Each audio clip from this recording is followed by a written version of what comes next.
When Lacrae was a small child, his father abandoned him and his mother. I wrestled with a sense of self-worth and am I even valuable? Because my dad decided, drugs would be better than hanging out with his own son or staying with me. He found a sense of belonging in the hip-hop culture on the streets. My uncles were young and wrapped up in the streets and, gangs and drugs and just promiscuous, and I idolized it. It was I wanted to be the gang member my uncle was. I wanted every tattoo he had. I saw my first gun and all these different things, and I was like, man, this must be what it means to be a man. And I'm just sitting on their laps, soaking all this stuff in, like, wow, and so I was like, a child of rap and hip hop, just seeing this world come up around me. In his teens, Lacrae realized something was still missing. I knew my ways were unfulfilling. I chased power, I chased pleasure, I chased possessions, I chased just something satisfying, and I knew I kept getting let down. I knew it was insanity, and I was never going to find fulfillment, but I didn't know what else to look for. He kept a Bible in his car as a good luck charm.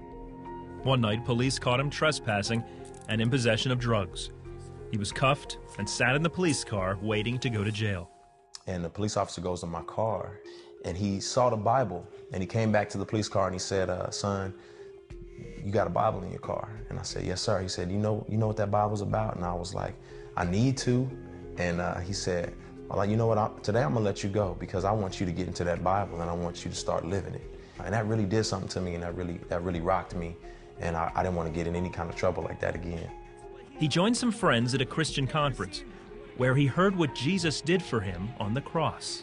And he talked about Jesus, carrying his cross on the mount on Golgotha, and just the turmoil and the pain that Jesus went through.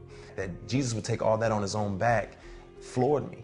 And I said, I don't want to live like this anymore. And I just bowed out and said, Jesus, I'm sorry, and just broke down crying.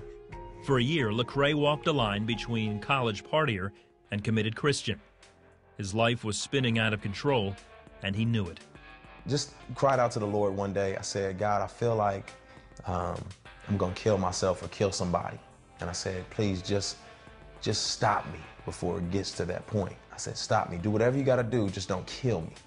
He was finally stopped in a massive car accident that left him evaluating his double life.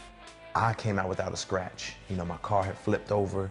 It was dented in, damaged up, and here I am without a scratch on me. And I said, okay, God, I need to change. Later that night, he gave his life completely over to God. I was radically changed. To realize that I had been living a lie, to realize that I was unsatisfied and I would never be satisfied until I came to Jesus, was so revolutionary for me that I wanted everyone to taste it. I wanted everyone to see how awesome God was. Lacrae typed out his testimony and handed it out on his college campus. He talked about God to anyone who would listen. And I was proud. I was proud to have my story on that piece of paper. And I got laughed at, and I got called Jesus freak and Jesus boy and, all kind of stuff. But I was changed. Before long, he learned he could blend his passion for God and his ability as a rapper. I thought that God and rap would never work. I thought that God wasn't okay with rap.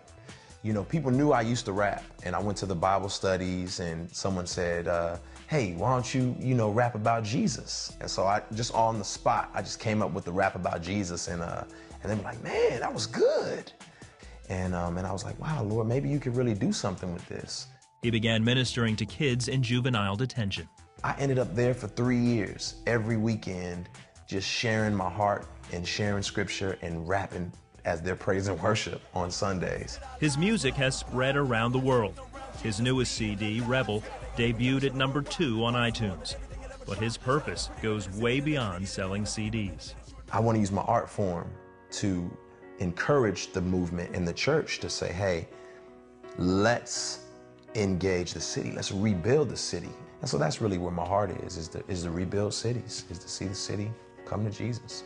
And if you don't know him, you're missing out on purpose, meaning, and life in general. And so I'm passionate about seeing people spend eternity with him. He's awesome. The love of a father that he missed as a child he now finds in his relationship with God. He's just loved on me when I felt like I didn't deserve love, when I felt like I was unlovable. I'm really grateful, and I feel fortunate to have a huge family that is beyond race, creed, culture, and to have a father who shepherds us all. And when I think about that, my mind is blown. There's nothing like it.